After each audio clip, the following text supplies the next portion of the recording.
Então, tá com raiva? Vai pescar. Tá zangado? Tá aborrecido? Vai pescar. Não é assim que tá no adesivo do carro? Eu quero falar hoje com você sobre tá com raiva, não vai pescar.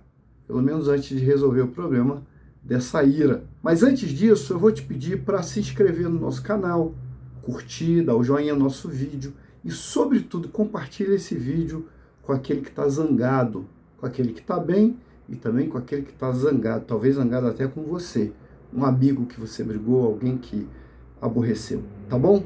Faça isso e vamos falar sobre a ira.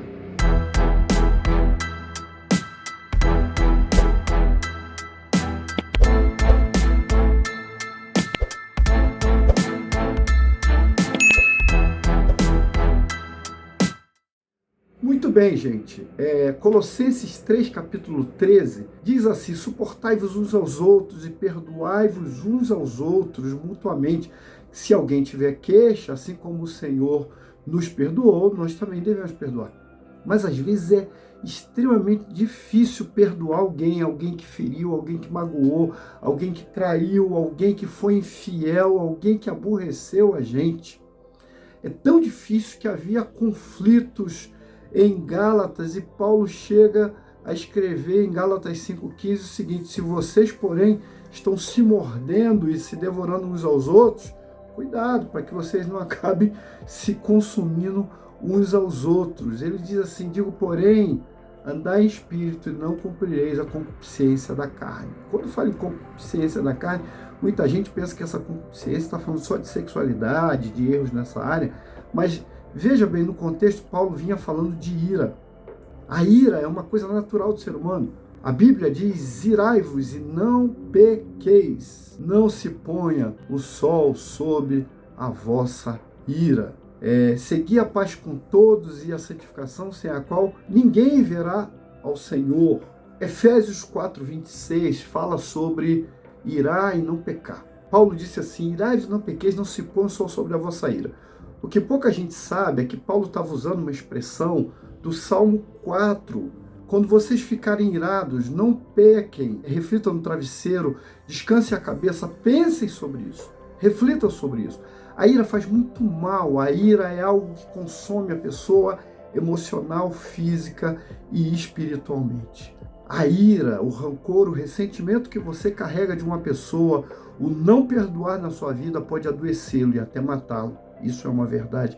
A palavra de Deus vai dizer lá em Hebreus 12, 14 e 15, segui a paz com todos e a santificação, sem a qual ninguém verá o Senhor, tendo cuidado que ninguém se prive da graça de Deus e que nenhuma raiz de amargura brotando vos perturbe e por ela muitos sejam contaminados. Querido, querida, se você tem alguém, um desafeto, um inimigo, alguém que te feriu, alguém que você odeia profundamente, há uma condição de Deus para que você viva em paz e para que você alcance o perdão de Deus, é perdoar essa pessoa. Você se tornou prisioneiro disso. Você se tornou prisioneiro do sentimento, da ira, do rancor, do não perdoar. Conheci histórias de perdão e de não perdão tremendas durante a minha caminhada. Pessoas que não perdoaram, pessoas que perdoaram e que foram, portanto, libertas e foram curadas a partir do perdão. Você precisa perdoar.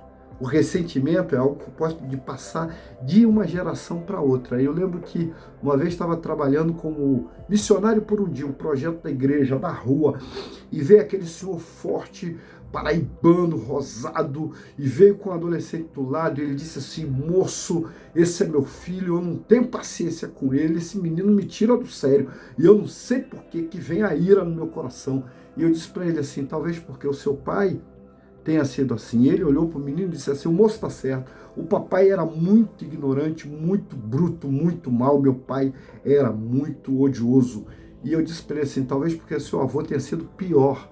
E ele olhou para o menino, arregalou o olho e disse assim: o moço é profeta.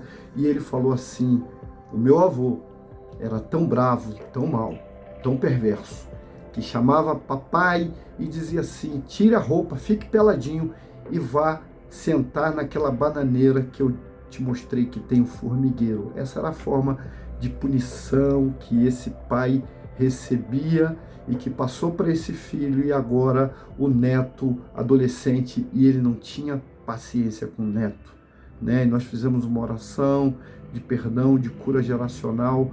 Aquele moço precisava do amor de Deus e entender que Deus é um pai amoroso e ele precisava, sobretudo, perdoar o seu pai. Quantas vezes precisamos perdoar pai e mãe? Quantas vezes o marido precisa perdoar a esposa precisa perdoar o marido, os pais precisam perdoar os filhos, mas muitas vezes os filhos também precisam perdoar seus pais. Você precisa perdoar. Não guarde com você o ressentimento. Nietzsche, um ateu, foi capaz de entender que o ressentimento envenena aquele que o possui. Essa é uma frase que ele disse. E você precisa se livrar disso, desse peso de odiar, desse peso de guardar ressentimento, desse peso de não perdoar. Deus quer curar você disso.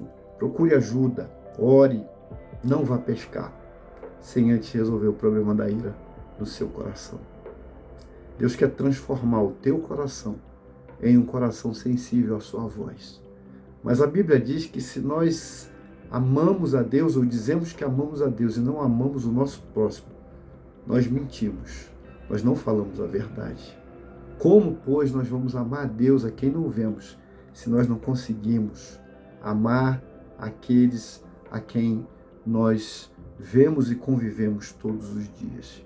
Pense nisso, reflita sobre isso e ore sobre isso. Tome a decisão de perdoar, não busque as suas razões. Eu uma vez tive que liberar perdão sobre a vida de uma pessoa e eu fui orar a Deus assim, zangado, sabe? Porque eu falei assim, não, quem errou foi ele. E eu lembro que Deus disse para mim assim, não importa quem errou, importa quem se quebranta, quem libera o perdão. E eu pude procurar o irmão e dizer para ele assim, olha, eu te peço perdão por tudo que eu te fiz, por tudo que eu senti, por toda a palavra que eu levantei contra você. Irmãos, isso é libertador, isso cura e você precisa ser curado. Perdoe, libere o seu perdão, em nome de Jesus. Graça e paz para você.